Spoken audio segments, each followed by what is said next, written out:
नमस्कार. मी विवेक सुनील खंडागळे, राहणार पिंपळगाव सिद्धनाथ. मी लेनेद्री बारदान and हार्डवेअरचा proprietor. आज आपण शेतकरी बांधवांनो आपण आलेलो आहे पिंपळगाव सिद्धनाथ या ठिकाणी एका शेतकऱ्याच्या थेट प्लॉटवरती. तर आपण ह्या ठिकाणी आल्याच्यानंतर त्यांना आपण मल्चिंग सनकुलचे एक 4 ते 5 बंडल दिले होते आणि आपल्याकडे त्यांना जास्त लागत होते तर आपल्याकडे उपलब्ध नव्हते. तर त्यांनी दुसऱ्या कंपनीचे मल्चिंग पेपर आणलेले 2 ते 3 बंडल त्यांनी.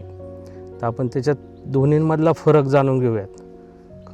खरं तर प्लॉटवर आल्याच्यानंतर लक्षात आलं का आपला जो 25 मायक्रॉनचा बंडल आहे तो प्रॉपर 25 मायक्रॉनचा बंडल आहे आणि जो समोरून त्यांनी दुसरा आणला आहे त्यांना 25 मायक्रॉन सांगूनच बंडल दिलेला आहे, पण तो प्रॉपरली 25 मायक्रॉनचा नाही. मला तर तो 18 ते 20 मायक्रॉनचाच वाटतो आहे.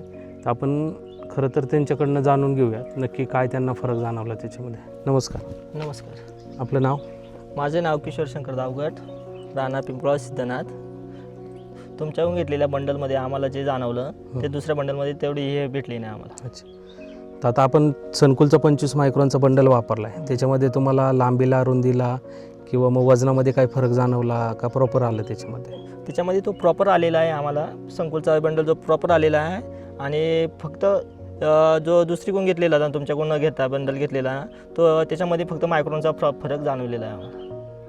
तर तुम्ही किती वर्षापासून हा मल्चिंग पेपर वापरताय? आपलं 2 वर्षापूर्वीपासून संकुलचा हे वापरत आहे. म्हणजे मागच्या वर्षी पण सनकुलचाच पेपर वापरला होता. तर त्याच्यामध्ये काय जाणवलं? किती पिकं घेतली त्याच्यावरती तुम्ही? त्याच्यावर मी 3 पिकं घेतली. 3 पिकं घेतली. काय शेवटपर्यंत कसा रिझल्ट चांगला आहे. पार शेवटपर्यंत आपण काढताना सुद्धा त्याचे काही तुकडे बिकडे होत नाही. अच्छा.